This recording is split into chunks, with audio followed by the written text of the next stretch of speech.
ఇక్కడ మేము మీటింగ్ లో ఉన్నప్పుడే మాకు సమాచారం వచ్చింది 28 నాడు మాకు హైకోర్టు పర్మిషన్ ఇచ్చిందని చెప్పి సమాచారం వచ్చింది. కానీ దురదృష్టం ఏంది అంటే ఈ రాష్ట్రంలో ప్రజాపాలన నడుస్తున్నది. ఎవరైనా సరే నిరసన చెప్పవచ్చు, ఎవరైనా సరే తమ అభిప్రాయాలు చెప్పొచ్చు అని చెప్పి ముఖ్యమంత్రి గారు చాలాసార్లు చెప్పినారు. కానీ వాళ్ళ ఒక చిన్న కార్యక్రమానికే మరి ఇంత ఆగమాగం అయిపోయి చివరికి అనుమతి నిరాకరించి ముఖ్యమంత్రి గారేమో స్వయంగా రాజ్భవన్ ముంగట ధర్నా చేయొచ్చట. ఏది గంత బిజీ రోడ్డు, రాజ్భవన్ ముంగట రోడ్డు గంత బిజీ రోడ్డు, అక్కడ చేస్తేనేమో ట్రాఫిక్ ఇబ్బంది కాదట. ముఖ్యమంత్రి మంత్రులు అందరు పోయి ధర్నాలు చేయొచ్చట.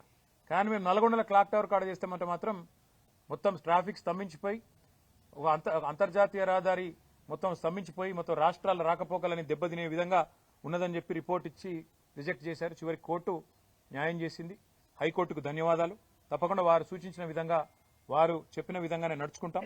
రైతుల ఆవేదన ప్రభుత్వం దృష్టికి తీసుకొస్తాం. రాష్ట్ర వ్యాప్తంగా గ్రామ సభలు జరుగుతున్నాయి. బీఆర్ఎస్ కావాలని డిస్టర్బ్ చేస్తుంది. 10 ఏళ్ల కాలంలో ఇవన్న రేషన్ కార్డులు ఇప్పుడు ఇస్తున్నామని కాంగ్రెస్ మంత్రులు అంటే ఒకసారి చెప్పిన అబద్దాన్ని నిజం చేయడానికి 100 సార్లు చెప్తే అది నిజం అవుతుందనే ఒక అపోహలో కాంగ్రెస్ ప్రభుత్వం ఉంది. మేము మీలాగా రేషన్ కార్డు ఇవ్వడానికి కూడా ఒక గొప్ప కార్యంగా, దైవ కార్యంగా భావించి మేమేమి దాన్ని ఏదో గొప్ప ఇదిలాగా చేయలేదు, హడావుడి చేసి చేయలేదు. ప్రతిదానికి పబ్లిసిటీ పిచ్చి ఉండాల్సిన అవసరం లేదు. 6,47,000 పైచీలకు కార్డులు ఇచ్చింది 9.5 సంవత్సరాల్లో బీఆర్ఎస్ ప్రభుత్వం. కానీ వీళ్ళలాగా మేము అదొక ప్రదర్శనలాగా చేసి ఇవ్వలేదు. మేము చాలా మేరకు మీ సేవ ద్వారా ఇతరత్ర ఎవరైతే లబ్ధిదారులు అప్లై చేసుకుంటే డైరెక్ట్ గా వాళ్ళకే ఇచ్చినాం. గతంలో ఇవ్వలేదు అనే మాట అబద్దాలు గతంలో చెప్పినారు, మళ్లీ చెప్పే ప్రయత్నం చేస్తున్నారు. నేను కాంగ్రెస్ పార్టీకి నేను చేసే విజ్ఞప్తి ఒకటే. హిందీలో సామెత ఉంది, నాచినాయే ఆంగం తేడా అని. అంటే నాకు డాన్స్ రాకపోతే కింద ఏదో నేల బాగాలేదు, అంతా ఒడిదుడుకులున్నాయని, ముఖం బాగాలేదు అద్దం బాల కొట్టుకున్నట్టు. గ్రామ సభల్లో ప్రజలు అడుగుతున్న ప్రశ్నలకు మీ దగ్గర సమాధానాలు ఉన్నాయా? ప్రజలు ఏమడుగుతున్నారు? 100 రోజుల్లో 6 గ్యారంటీలు అన్నారు, ఏమైందని అడిగారు. ప్రజలు ఏమడుగుతున్నారు? రుణమాఫీ సంగతి ఏమైందని అడుగుతున్నారు. రైతు బంధు ₹1 ఇప్పటిదాకా వేయలేదు, మీ ప్రభుత్వం వచ్చినాక ఎందుకు వేయలేదు అని అడుగుతున్నారు.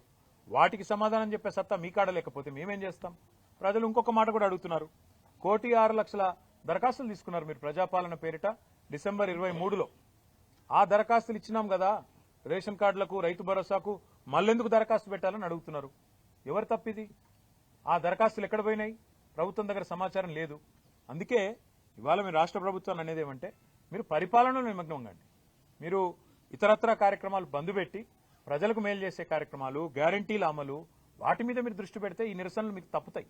లేకపోతే మాత్రం ఇవాళ ఎక్కడన్నా ఒక్క టీఆర్ఎస్ నాయకుడు పాల్గొన్న దాఖలా మీరు చూపెడతారా? ఎక్కడికక్కడ ప్రజలు మరలబడుతున్నారు, టెంట్లు ఊలగొడుతున్నారు. రేపు ఇదే తీరుగా కొనసాగితే గవర్నమెంట్ ను కూడా ఏదో దశలో ప్రజలు వాళ్ళు ఖచ్చితంగా తిరస్కరిస్తారు. కాంగ్రెస్ కార్యకర్తలు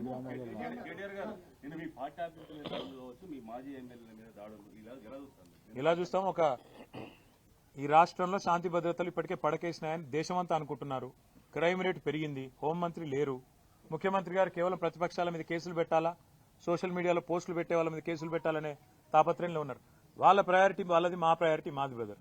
వాళ్ళ ప్రయారిటీ ఫార్ములా కేసు, మా ప్రయారిటీ ఫార్మరు. సింపుల్గా మా ప్రయారిటీ ఫార్మర్ కాబట్టే మేము ఈ పని చేస్తున్నాం. మేము వాళ్ళు అవతలలో ఏమనుకున్నా మా పని మేము చేసుకుంటూ రైతుల్లో 70 లక్షల రైతు కుటుంబాలకు 1,00,000 కోట్లు ఇచ్చిన ప్రభుత్వం మాది. 73,000 కోట్లు ఆనాడు రైతు బంధు రూపంలో నేరుగా ఖాతాల్లో వేసినాం. 28,000 కోట్లతో రుణమాఫీ 2 దఫాలుగా చేసినాం. కాబట్టి 1,00,000 కోట్లు నేరుగా రైతుల ఖాతాల్లో వేసిన ఒకే ఒక్క నాయకుడు భారతదేశంలో 10 ఏళ్ల కాలంలో కేసీఆర్. కాబట్టి మా ప్రయారిటీ మాది. రైతులకు విశ్వాసం నింపడం మా ప్రయారిటీ. రైతుల్లో సావకుండా చచ్చిపోయే పరిస్థితులు ఏవైతున్నాయో వాటిని నివారించడానికి ఏ చర్యలు తీసుకోవాలనో ప్రభుత్వానికి సూచనలు చేసే దిశగా నిరంజన్ రెడ్డి గారి కమిటీ పనిచేస్తుంది. మళ్లీ ఇంటరాక్ట్ అవుదాం. ఎల్లుండి వాళ్ళు పని ప్రారంభిస్తున్నారు. దయచేసి ఇంకా వాళ్ళకి ఇంకా చాలా పని ఉంది, రూట్ మ్యాప్లు అవి చేసుకోవాలా. కాబట్టి మిగతా విషయాలు రేపు ఎల్లుండి మనం మాట్లాడుకుందాం. Thank you. ఇంకా చాలేమ్మా, ఇది వదిలేండి.